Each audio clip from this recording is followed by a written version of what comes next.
माता लक्ष्मी ही धन, वैभव आणि सौभाग्याची माता मानली जाते. माता लक्ष्मी ही भगवान विष्णूंची अर्धांगिनी आणि संपत्तीची देवी म्हणून तिची पूजा केली जाते. माता लक्ष्मी ही संतुलन, समृद्धी आणि सौंदर्याचे प्रतीक आहे. असं म्हटलं जातं की जिथे श्रीहरी विष्णूंचा वास असतो तिथे माता लक्ष्मी सदैव असते. माता लक्ष्मीचा जन्म क्षीरसागर मंथनातून झाला. प्रत्येक देवी देवतांचे एक वाहन असते. त्याचप्रमाणे माता लक्ष्मीचे वाहन आहे घुबड. आपल्याकडे घुबडाबद्दल अनेक मान्यता आहेत. त्यामुळे धनाची देवी लक्ष्मी यांचे वाहन घुबडच का, असा प्रश्न उपस्थित होतो. चला तर मग याबद्दल अधिक माहिती जाणून घेऊया. हॅलो, नमस्कार, श्री स्वामी समर्थ. मी रेश्मा तुम्हा सगळ्यांचं रेश्माच्या दुनियादारीमध्ये पुन्हा एकदा स्वागत करते. देव दानवांनी अमृतासाठी केलेल्या समुद्रमंथनात माता लक्ष्मी कमळावर बसलेल्या स्वरूपात प्रकट झाली. माता लक्ष्मीच्या हातात कमळ आहे आणि ती घुबडावर विराजमान झाली आहे. इतकंच नाही तर तिला उल्लूक वाहिनी असं देखील म्हटलं जातं. उल्लूक म्हणजे घुबड. लक्ष्मीने वाहन म्हणून घुबडाची निवड ही पौराणिक दृष्टिकोनातून आणि आध्यात्मिक प्रतीक म्हणून केली आहे. त्यामागे काही महत्त्वाची कारणे आहेत. चला तर मग सविस्तरपणे ती कारणे जाणून घेऊया. घुबड हे ज्ञान आणि सौभाग्य यांचं प्रतीक मानलं जातं. त्याच्यात असं काही गुण आहेत जे माता लक्ष्मीचे गुणधर्म उघडून सांगतात. घुबड अंधारातही स्पष्ट पाहू शकतो. तो मौन, एकाग्र आणि अंतर्मुख असतो. धन किंवा वैभवाचा मोह न राखता शांतपणे आपली दिशा ठरवतो. तो बाहेर गोंधळापेक्षा अंतर्मनातील अंधार पाहण्यावर भर देतो.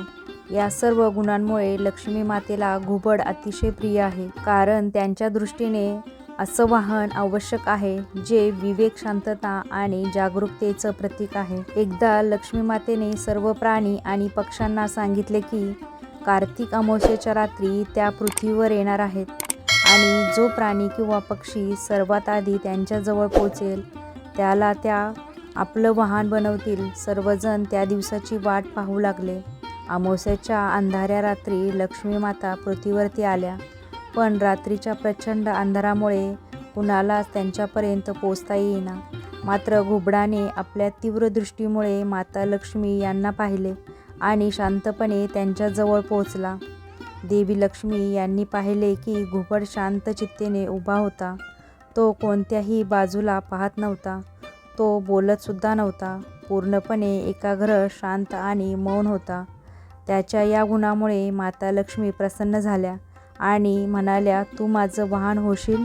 जेव्हा मी लोकांना धन देईन तेव्हा तू त्यांना स्मरण करून देशील की विवेक, मौन आणि जागरूकता हे धर्मापेक्षा अधिक मौल्यवान असतात.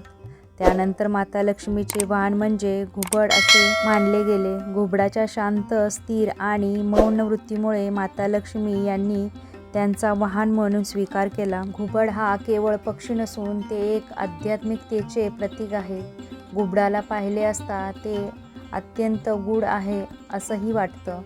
तो अंधारातही स्पष्ट पाहू शकतो. याचा अर्थ असा की खरी बुद्धिमत्ता हीच असते जी अज्ञान, संकट किंवा भ्रमातही योग्य निर्णय घेऊ शकते. घुबड धैर्यवान, अंतर्मुख आणि तंत्रविद्येचे प्रतीक मानले जाते. तांत्रिक परंपरेत त्याला गुप्त ज्ञान आणि सिद्धी यांच्याशी जोडलेले आहे. म्हणूनच माता लक्ष्मीसाठी ते केवळ एक वाहन नसून धनासोबत विवेक, मौन आणि अंधारातही प्रकाश शोधण्याची शक्ती याचे प्रतीक आहे. घुबड दिसणे हा शुभ संकेत मानला जातो. विशेषतः दिवाळीच्या दिवशी घुबडाचं दर्शन झालं तर ते शुभ समजलं जातं. घुबड आर्थिक समृद्धीचं प्रतीक असतं. असं म्हणतात की घुबडाला भूतकाळाबाबत आणि भविष्याविषयी सगळ्यात आधी समजतं. अनेक शुभ प्रतीकांमध्ये घुबडाचा वापर केला जातो. लक्ष्मी देवीचं वाहन असल्याने घुबडालाही सुबकता आणि समृद्धीचं प्रतीक समजलं जातं. तर तुम्हाला हा माहितीपूर्ण व्हिडिओ कसा वाटला नक्की मला कमेंटमध्ये सांगा. व्हिडिओ आवडल्यास व्हिडिओला लाईक करा, शेअर करा, सबस्क्राईब करा. पुन्हा भेटूया आपण एका नवीन व्हिडिओसोबत. तोपर्यंत सगळ्यांना श्री स्वामी समर्थ. जय जय स्वामी समर्थ.